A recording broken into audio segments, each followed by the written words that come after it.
Shalom Bapak Ibu Saudara, dikasihi dan diberkati oleh Tuhan. Pada saat ini kita akan sama-sama mendengarkan renungan firman Tuhan di dalam sebuah tema, yaitu hidup dipimpin oleh firman Tuhan. Bapak Ibu Saudara, di dalam Mazmur pasal 37 ayatnya yang ke-23 sampai ayat 24 saya bacakan bagi kita. Tuhan menetapkan langkah-langkah orang yang hidupnya berkenan kepadanya.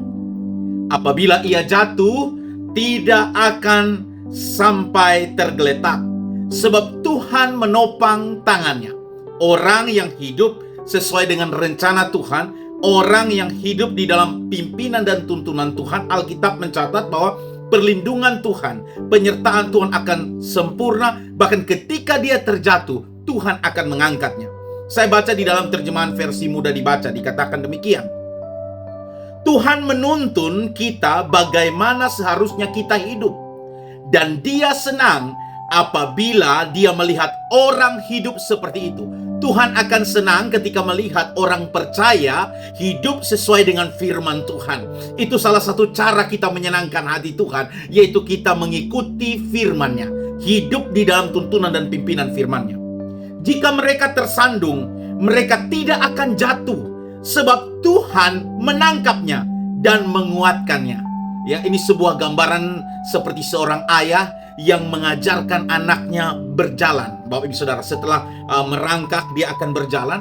Waktu anak itu jatuh, ayah akan menangkap tangannya atau ibunya akan memegang tangannya, mengangkat dia dan menguatkan dia untuk kembali terus untuk berlatih berjalan lagi. Demikian juga Tuhan yang peduli dengan kita dalam perjalanan kita di dunia ini. Bisa saja kita terjatuh, tetapi tangan Tuhan akan menangkap kita. Tuhan akan memegang tangan kita, dan bahkan Dia mengangkat kita dan menguatkan kita untuk terus berjalan. Sehingga dalam tantangan, ujian, cobaan dalam permasalahan hidup, kita tidak menjadi cemas dan khawatir, karena tangan Tuhan yang kuat menopang kita, dan kita tidak sendiri menjalaninya.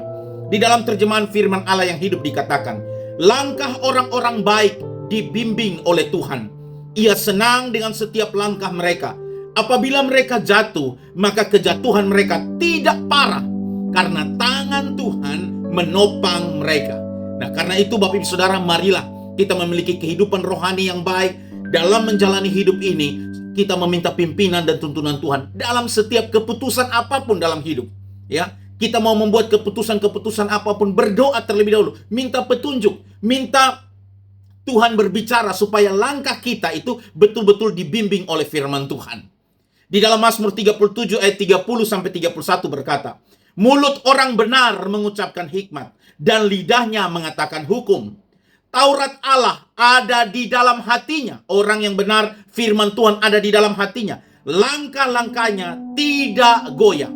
Ternyata firman Tuhan mengatakan, orang yang hidup berjalan sesuai dengan tuntunan dan pimpinan firman Tuhan, maka langkah-langkahnya tidak akan goyah. Bahkan ketika dia jatuh, Tuhan akan menangkapnya dan Tuhan akan menguatkannya untuk terus melangkah. Karena itu, supaya Bapak Ibu Saudara, langkah kita sesuai dengan kehendak Tuhan, mari kita baca, renungkan firman Tuhan, minta pimpinan Tuhan. Di dalam Mazmur pasal 17 ayat 4 sampai 5, firman Tuhan berkata, tentang perbuatan manusia, sesuai dengan firman yang engkau ucapkan, aku telah menjaga diriku terhadap jalan orang-orang yang melakukan kekerasan. Langkahku tetap mengikuti jejakmu. Kakiku tidak goyah. Waktu langkah kaki kita mengikuti firman Tuhan, kita mengikuti apa yang menjadi kehendak dan tuntunan daripada firman-Nya, maka dikatakan bahwa kita tidak akan goyah. Karena itu mari kita perhatikan setiap keputusan-keputusan apapun yang hari ini kita buat. Sudahkah hidup kita berjalan sesuai dengan firman-Nya? Kalau kita berjalan sesuai dengan firman-Nya, kita mungkin bisa saja terjatuh, tapi Tuhan akan menangkap kita, menguatkan kita untuk terus melangkah. Kiranya Bapak Ibu Saudara, kita menjadi pribadi yang bijaksana, terus mengandalkan Tuhan di dalam hidup kita. Tuhan Yesus memberkati kita semua. Shalom.